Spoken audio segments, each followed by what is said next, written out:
बिस्मिल्लाहिर्रहमानिर्रहीम। अस्सलाम वालेकुम। टेस्टी बाइट चैनल पर वेलकम आपका। उम्मीद है आप सब ठीक होंगे।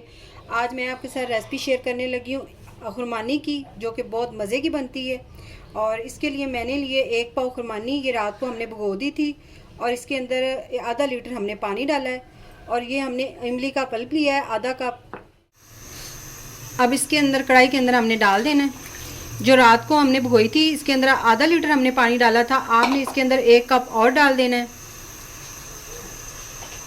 ये 1 कप पानी हम और डाल देंगे, ताकि जो रात को हम भिगोते हैं तो पानी कम हो जाता है, तो इसलिए पानी जो होता है वो आप और डाल लें। ये आधा इंच का टुकड़ा अदरक का है, ये हमने इसके अंदर काट के बारीक बारीक डाल देना है।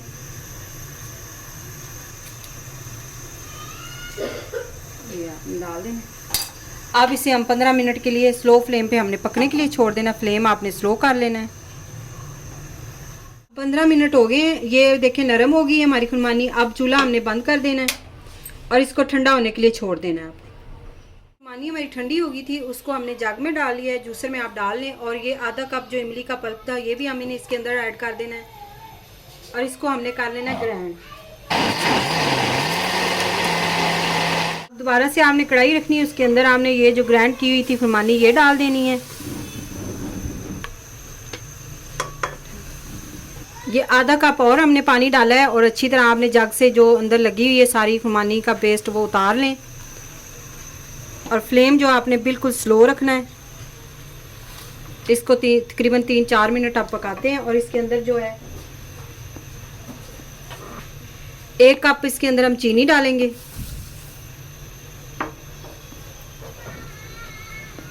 1 चम्मच हम पिसी हुई लाल मिर्च डालेंगे। आधा चम्मच हम लाहौरी नमक डालेंगे। आधा चम्मच हमने इसके अंदर नमक डाला है और आधा चम्मच आपने काला नमक डालना है इसके अंदर। स्लो फ्लेम पे आपने इसको पकाना है तकरीबन 3-4 मिनट, ताकि जो चीनी का पानी है वो खुश्क हो जाए। और इसको आपने ऐसे मिक्स करते रहना है। आप इसको दही के साथ, समोसे के साथ, किसी चीज़ यानी कि फ्राई चीज़ों के साथ खा सकते हैं। बहुत मज़े की लगती है। अगर आप मेरे चैनल पे न्यू हैं तो मेरे चैनल को सब्सक्राइब, लाइक, शेयर ज़रूर किया करें। बेल आइकन को भी प्रेस किया करें।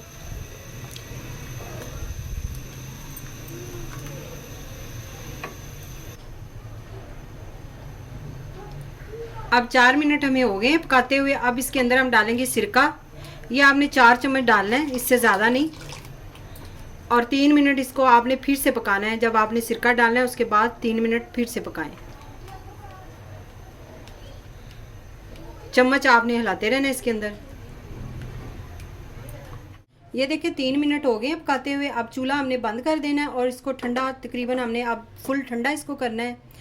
आप इसको किसी जार में भी रख सकते हैं और इसको 2 महीने तक आप फ्रिज में रख सकते हैं और इस्तेमाल कर सकते हैं। दही भल्लों में आप करें या फिर आप समोसों के साथ आप चटनी इसकी इस्तेमाल करें। बहुत मज़े की बनती है।